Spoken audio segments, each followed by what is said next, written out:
Mergin Paraguso Abraham, Pastor, na ako asked ba ang Muslim daghag asawa?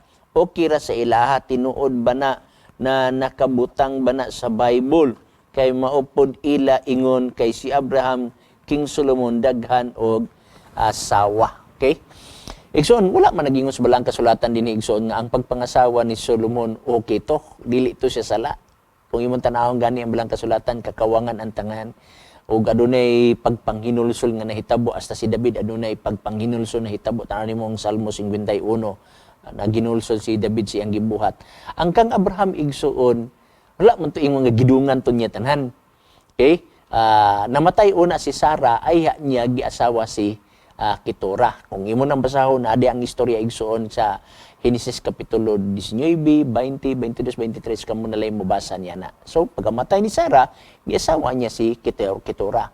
Kato si Hagar igsuon, dili to niya asawa, wa tay nabasa nga gikasal sila. Pero although, ang giterm na lang diha is asawa. Pero ang punto ato igsuon nga gusto manganak si Abraham diha sa kang Hagar aron matuman ang gitawag nato og gisulta sa Biblia nga mudaghan ang ilang kaliwat. Kay kulang man ang ilang pagtuon ng panahon nga si Sarah manganak pa. Mabitang si Sarah iyang gikuha ang iyang binatunan, iyang gihatag kang Abraham. So sa ato taw may kalabutan sa ilang gitawag nato og kultura, no? So walay contradiction diri na hitabo igsoon kay dili magigitugot sa Biblia gani kung imong tan-awon ang Biblia igsoon dinhi sa gitawag nato og Mateo kapitulo 19 aton tan-awon. Mateo kapitulo 19. Okay, dinhi sa bersikulo gitawag nato og dinhi ta sa 3, no?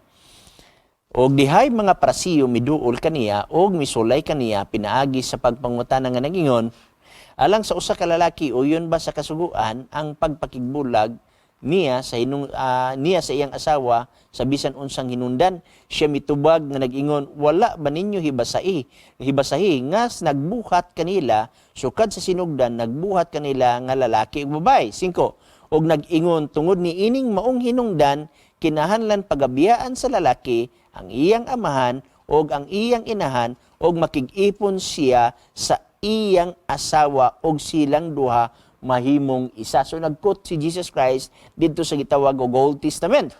So ang Old Testament nagpadayon, no?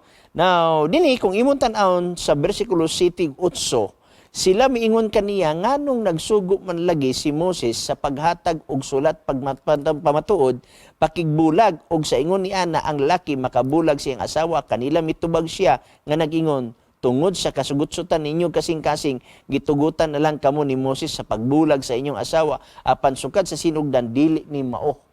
So imong makita igsoon mismo gani sa pagbulag, bulagan imong asawa, bulagan imong bana, mga asawa kag utro, bawal. Kana pa hinong mga asawa kag utro nga imo lang idugang sa imong asawa. Tunod, bersikulo 9, og magaingon ako kaninyo bisan kinsa nga mga bulag sa iyang asawa gawas kong ang hinungdan mao ang pakighilawas unya mga asawa siyag lain makapanapaw siya. Mga asawa siyag lain makapanapaw. So meaning to say, naka-eksistadong asawa, mga asawa kaglain, makapanapaw ka. So mo ni ang prinsipyo nga gibilin usab ni Jesus Christ dinhi sa atong kalibutan. Okay?